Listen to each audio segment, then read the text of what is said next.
Yeah, so we'll start with 11 players, that's for sure. Of course, some important guys are missing. Ще започваме с 11 състезател, разбира се, че важни играчи липсват. But I have confidence and faith in all of my players. Everybody knows what we want to play. Everybody knows how big this game is for CSKA, and we'll do our best tomorrow. Имам вяра и увереност във всеки. Всеки от състезателите знае какво ще играеме и не се съмняваме в това нещо. Филип Петров. Господин Маестро, вече ЦСКА има централен нападател.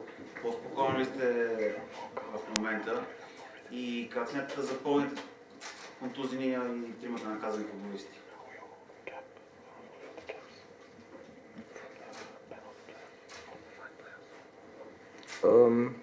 Yeah, Morides is a very good player.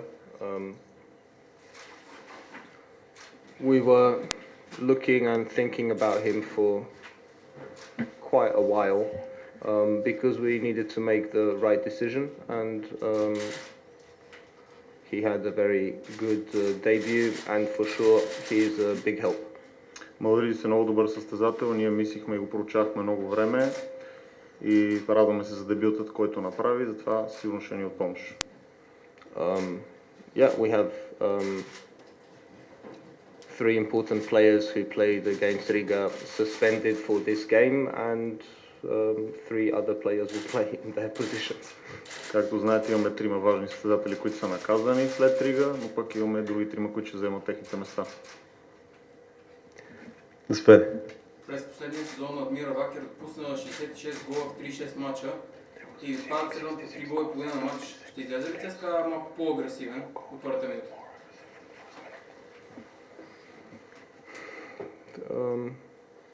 Well, I don't know what you mean by more aggressive. This is a relative thing. Това е относително нещо, не знам какво имаш предвид, като казваш по-агресивни. I think we have to be, aggressive on exactly the right level. Трябва да бъдем агресивни на точното ниво. But I know Admira very well, last season and this season. I know all the statistics. Знам отбора на Адмира от миналата и тази година, знам много добре и техната статистика.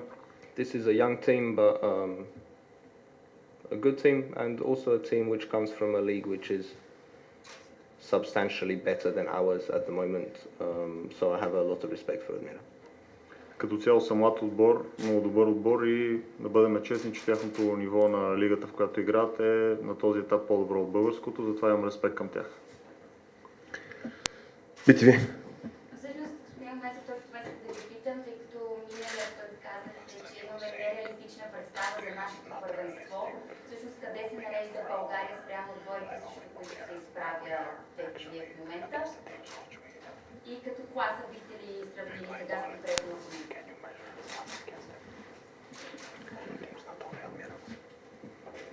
Austrian teams. За австрийските конкретно или въобще за Лига Европа? В България, да, и конкретно с тях като Look, this is something which is always difficult to say. People ask, what is the level of the Slovakian league? Is it better or worse than the German second division? Or is the Austrian first division better than the Polish first division? This is a matter of opinion. I think the only concrete evidence that you have, if you want to compare, is look at the results in European competitions in the last 3, 5 or 10 years. In Bulgaria there is one very serious team who plays on a good European level. Everybody else must improve a lot, and this is the truth. Като цяло е много трудно да сравняваш едно първенство с друго. Може би по-добре да сравним успехите на даден отбор в европейските турнири за последните 10, 5 или 3 години. Като цяло последните години един отбор има, който се представя добре в европейски турнири, и другите трябва да покачим резултатите си. Берете.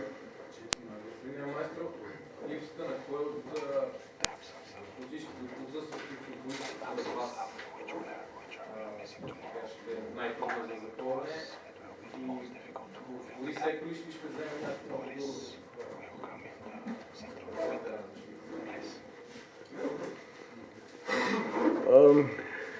You know, if I could cancel the suspension for one player, then for sure it would be our captain. And Boris, of course, is a realistic option for this position. He's a player which we signed also because he's very versatile and because he can play every position in defense. Като цяло, ако трябва да отменя наказание на някои от състезателите, които са с наказания, може би това ще бъде капитана на отбора ни, но Борис Секолич го взехме, защото той може да играе и на тази позиция, тъй че също е вариант за там. Тема спорт. Какъв стил на игра очаквате от Адмира? Difficult to say. I think they will have respect for us. They are a very good team, but I am sure that they know that we are also a good team. Като цяло смятам, че подходят с респект към нас. Те са добър отбор, но със сигурност знаят, че и ние сме добър отбор. They're playing away, so you know, I'm expecting them to come here and try not to lose. Цяло сега в този случай са гости, тъй че очаквам да дойдат и със сигурност се опитат да не загубят. ТВ Плюс. Какво по-различно искате да видите в играта на ЦСКА от това, което видяхте в първите два мача в Европа срещу Рига?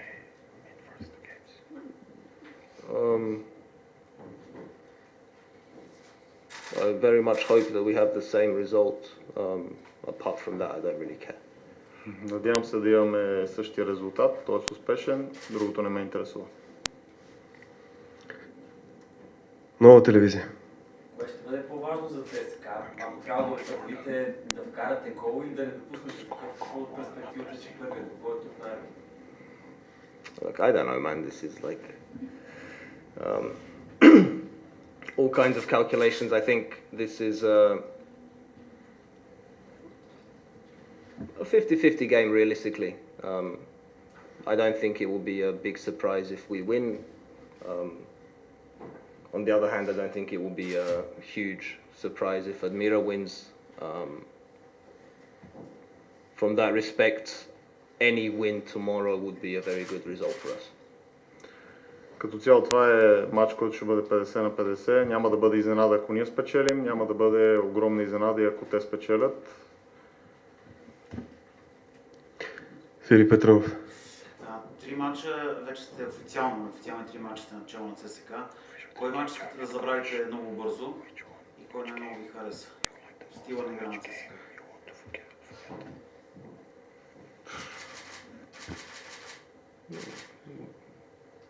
I don't want to forget any of them because, you know,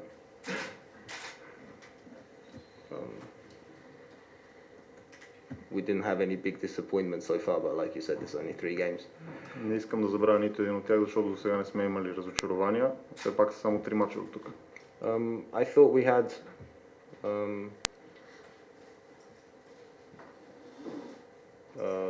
very good, maybe 20-25 minutes at the beginning of the second half against Riga at home, and then the same now in the league game.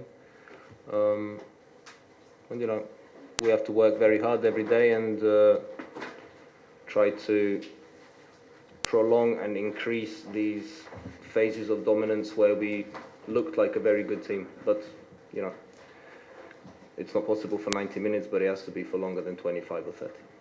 Като цяло най-много ми харесаха първите 25 минути от вторите полувремена срещу Рига и тук срещу Локомотив Пловдив, но трябва да се опитваме и да работим усилено, за да продължим този период на доминация да не бъде само 25 минути. Разбира се, не може да бъде и 90, но да бъде по-дълъг.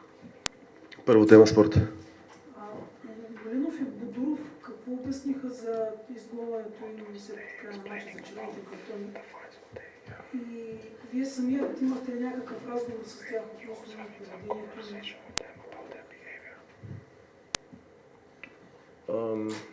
No, not really. You know, from what I heard and from what I've seen, Bodurov didn't do anything. Това, което чух и това, което видях, Бодуров не направи нищо. Malinov, he did something. Why? You know, because he's Malinov, and this is a small boundary. It's this kind of mentality which makes him so important for us. Малинов направи нещо, но това е заради неговия менталитет, разбира се, но точно заради този менталитет е и толкова важен за нас. But sometimes, of course, it can go in the other direction as well. Но по някой път е много тънка граница да преминеш и от другата страна.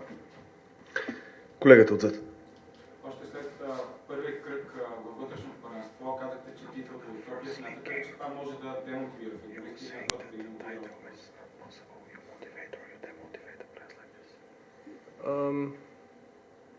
I don't know, because you have to understand, I speak with my players every day.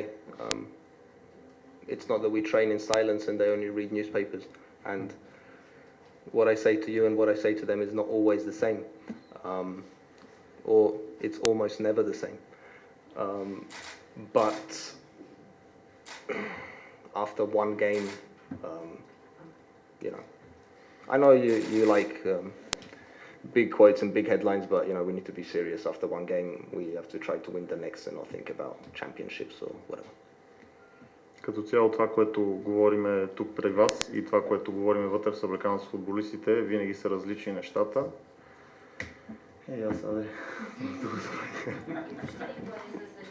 Почти никога не са същите, да. Със сигурност. Но като цяло не може да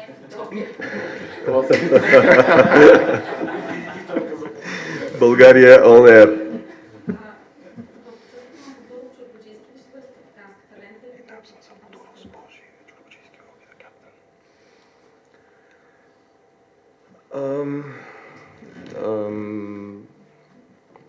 Difficult question, but not because why you think. So I'm not going to answer, but you'll see tomorrow. Утре ще видите, няма да отговоря на този въпрос. BTV. Аз все пак да ви върна на ситуацията с Бодуров и Малинов. Все пак какви са полуките, които трябва да бъдат извлечени, тъй като ви участвате доста емоционални бой и в България, не знам.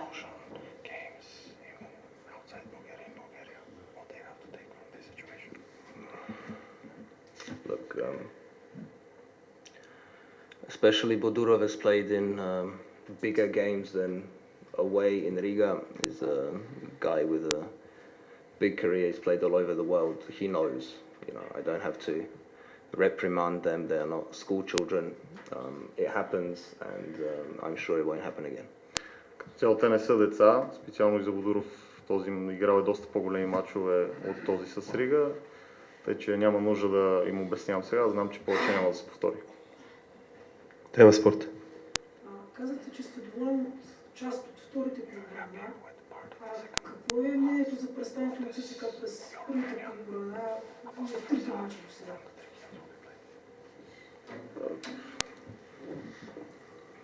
Well, thinking back, I thought at home against Riga we looked a little bit nervous, you know. Първият мач с Рига вкъщи изглеждахме малко нервни. Maybe understandable for the first game of the season, new coach, whatever, new players. Разбираемо за първи матч, нов треньор, нови играчи. The other games, you know, we like to control matches, but don't forget that there is also an opponent, and Цяло обичаме да контролираме мачовете, но не забравяйте, че има и опонент срещу нас. my teams usually play the second half better than the first. Usually we are physically dominant. Usually we are more dynamic, and maybe this is an explanation. You don't have to look at it always negatively. Цяло отборите, в които съм бил, винаги второто по време доминират игрово и физически, затова не трябва да гледате на това нещо като нещо негативно. But you know, we'll see. I think the sample of 3 games is very small to make judgments on which half is better, or are we good, are we bad. Проба само от 3 мача е прекалено малко, за да съдиме точно кое е по-добре и кое е по-зле. Let us play 10 games and then you can make your judgment. Нека изиграем 10 мача и тогава ще може да ни съдите. Други въпроси има ли? Филип Петрунов. Приключи ли селекцията в ЦСКА или все още има вариант да привлечете точен централен нападател? Тъй като доста се говори за това. I don't know, I didn't read the newspapers today. I usually get my information from you guys. Днеска не съм чел вестници, но обикновено вземам информацията от вас. Значи търсите нападател. Always search. Име, нещо. It's not far from the truth. Like I've told you always before,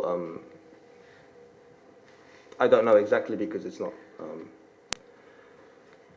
it's not me who decides these things, but I think we'll have 1 or 2 new players before the end of the transfer window. Не е далеч от истината. Мисля, че ще имам още 1 или 2 до края на трансферния прозорец. Други въпроси? Супер. Да. Искам да питам дали е възможност сутрин вече да видим някои от нашите футболисти, които играят на обичайни пост.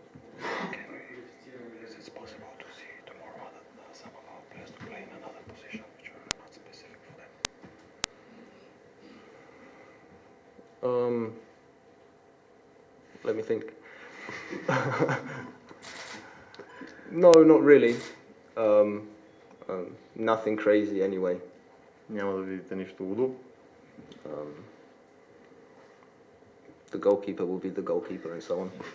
Вратаря ще си играе вратар. But we have a few guys who can play different positions, of course. So, when you're missing 3 or 4 players, it will be a little bit different. Но имаме състезатели, които може да играят на няколко позиции, но пък за сметка на това ще имаме 3-4 позиции и ще трябва да са сигурно за други там. Тема спорт. Конкретно за нападателя се коментирането на Ласина Петроре, така известен футболист. Знаете ли дали се интересувате от този футболист? I know him because I played, the team where I was working played against him when he played in Russia. So I know who it is. He was a very good player back then. I'm not so sure now. I haven't really followed him that much. Познавам го, защото преди време бях в друг отбор и съм играл срещу него. Добър футболист беше тогава, сега не знам как е, защото не съм го гледал доста отдавна. Big career. I don't know how realistic it is. This story is not completely invented from you guys because I remember this name. But you have to understand this is a permanent topic of conversation. We talk about dozens of players, but somebody mentioned him. But if he's not here now, I don't think he'll be coming. Като цяло това име не е само измислено от вас. Разглеждали сме много имена и мисля, че фигурираше там някъде, но за сега нищо. Щом не е тук. Други въпроси? Волен? Какви са шансовете Бодуров да играе в реванша и кога очаквате решението?